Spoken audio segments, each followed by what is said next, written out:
In a small village, surrounded by green hills, lived two best friends, Adam and Leo.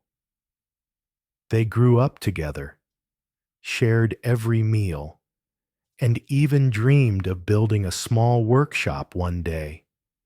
Everyone in the village admired their strong friendship. One day, a misunderstanding happened. Leo thought Adam had sold their handmade wooden cart without telling him, while Adam believed Leo didn't care about their dream anymore.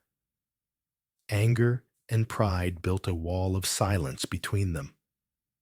For weeks, they passed each other without a single word. One morning, a carpenter knocked on Adam's door. "I was told you needed some work done," the carpenter said. Adam, still upset, replied, "Yes, build me a fence so I won't have to see my old friend again." The carpenter nodded and started his work.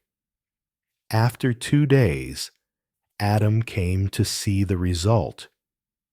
But instead of a fence, the carpenter had built a bridge across the small stream that separated the two friends' houses.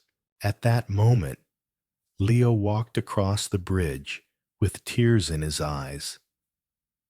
"I'm sorry, my friend," he said softly. "I never sold the cart. I was fixing it for us." Adam's eyes filled with tears too. "And I'm sorry for not trusting you." They hugged on the bridge, the wall of pride gone forever.